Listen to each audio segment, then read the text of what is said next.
Welcome, how you doing? This is another Khan Academy support video. Specifically, we're going to be taking a look at the fifth assignment this week, the one called Slope-Intercept Equations from a Graph. This is almost the reverse of the fourth assignment. Here, they're going to provide you with a graph of the linear relationship, and they're going to ask you to come up with an equation that would match that graph. So to review a couple key concepts on the whiteboard before we get started.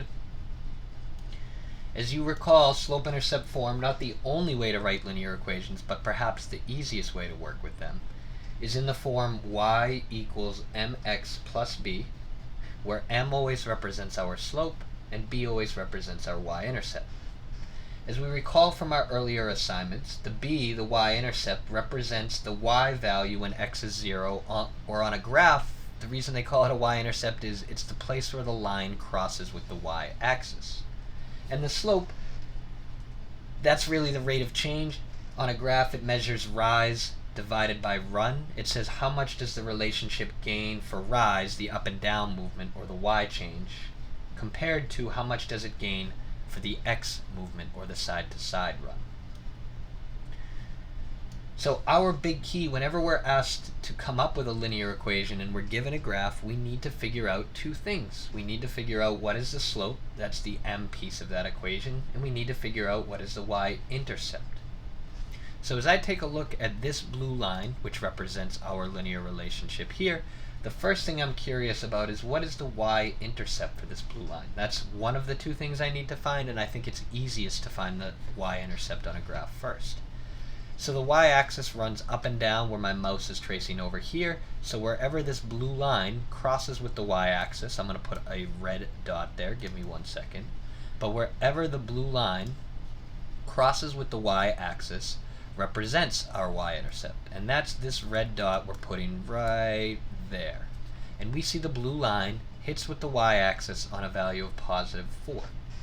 That tells me that my y-intercept for this situation is a positive 4. The y-intercept, it starts at the graph on a positive 4. The other thing I need to find, if I'm going to go ahead and write an equation here, so now I know my b, it's going to be a plus 4. I need to know the slope, how much y gains for every x, or the rise over the run. So to do that, I need two data points. I'm going to always use the y-intercept, and then I'm going to follow this blue line and wait until it hits another corner of a grid box. And I see right there, where I'll put another red dot, this blue line now has hit another corner of a grid box. So I'm going to measure between these two red dots, how much did it go up, and I see that it climbed up by 2 units, and then it went to the right by 3 units. So this went up by 2 units, and it went over to the right by 3 units. So that tells me my rise is plus 2, my run is plus 3, and my slope is therefore 2 over 3. So based on that, now I have the two pieces of information I need for my equation, a slope of 2/3, a y-intercept of positive 4, and that tells me that my equation is y equals 2/3 multiplied with x plus the y-intercept of 4.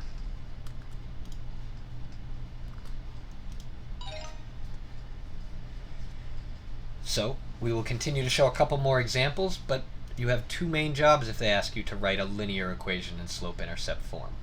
It's the reason they call this slope-intercept form. Number 1, find your y-intercept. Number 2, find your slope.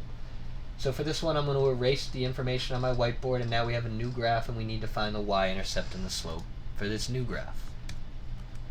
I'm going to zoom in a little bit more on that graph. And here, as we're trying to find our equation, the first thing I'm going to find again is my y-intercept. And I notice that this line, the blue line, crosses with the y-axis right at this red dot here, which tells me we have a y-intercept, or a y value, of positive 7 when our x is set equal to 0. There's half of my equation, the plus b. And now I also need to find the slope, the m, the rise divided by the run, to get our rate of change. So I'm going to use two data points on the graph to measure how quickly this line is changing. I have this first y-intercept red dot, and as I follow this blue line right here, I see a corner of a grid box. I could use that point. I'm going to go a little further and use this red dot here. You can use any 2 points on the line. I chose these 2 points I would very much make sure I pick points that are on the corner of a grid box. That makes it easier to count the slope. So we're going to measure our rise. To get from this first red dot, we need to travel down, and specifically we need to travel down by 6 units. 1, 2, 3, 4, 5, 6. So that represents a rise of -6. I went down by 6 units, and at the same time the blue line also went to the right by 2 units there. So that would be a +2 as we travel to the right. That's the x value gaining. So I'm going to put a +2 there. That's how I found my slope. My slope is -6/2.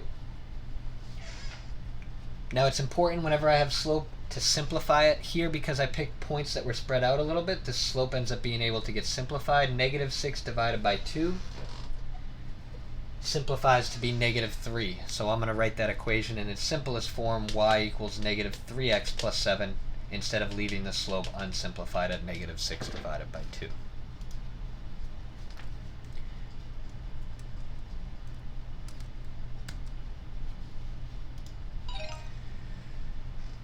We're going to show one more example here.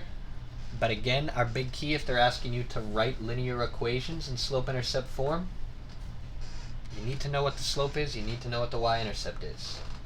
So here I'm going to just simplify this a little bit. All I need to know is the m and the b, and then I can write this linear equation for our last problem.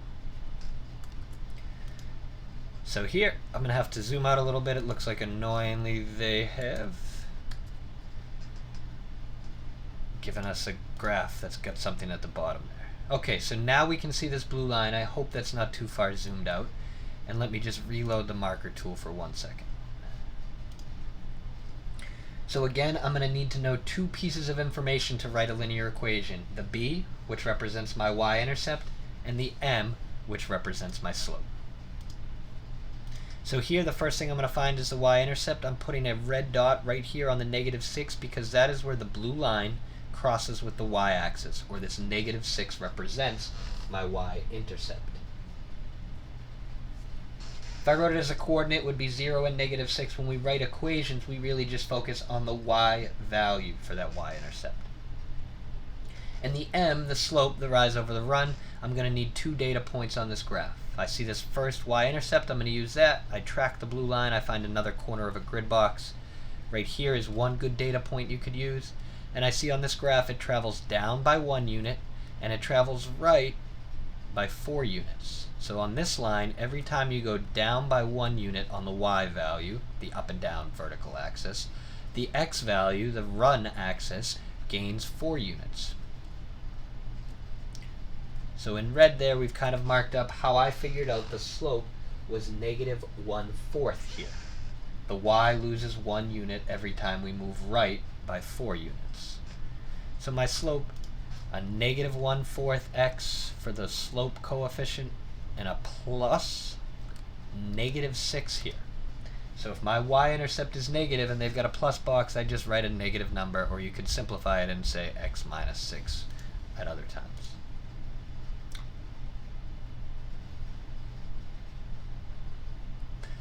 So it looks like they've marked my answer as wrong. I think I'm incorrect. I'm going to go ahead and hit the get help button.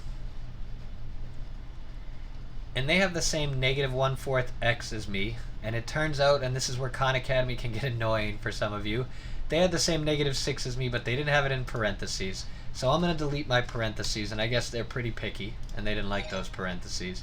And now they say the plus -6 is correct. This came up with a couple other students who reached out to me last week. If Khan Academy marks you as wrong and you've effectively got the right answer, I wouldn't stress it too much as you're learning at home. I'm not going to panic here that they marked me wrong because I put parentheses around my -6. In light of making a mistake there, we're going to show one more quick example for the last one. I don't think you need it, but we'll show one more example here. This time I want to find my y-intercept. And so my y-intercept is going to be right here. That's the +5. And I also need to track my slope. And in this case, if I'm going to measure my slope, I see here on the graph, we'll count this quickly. It goes down 1, 2, 3, 4 units every time it goes right by 2. Or even simpler, it goes down 2 every time it goes right by 1. So it's got a slope of negative 2 over 1, which I can simplify just to negative 2. So again, big key for this assignment, when you're given a graph, find the y-intercept, measure the slope using the graph at 2 points, and then once you have those two values, you just plug them into your y equals mx plus b formula. I hope that was helpful. As always, try to use their get help in their videos, and if those things don't help you, always feel free to email me. Keep up the great work, and we'll see you on the last video after this.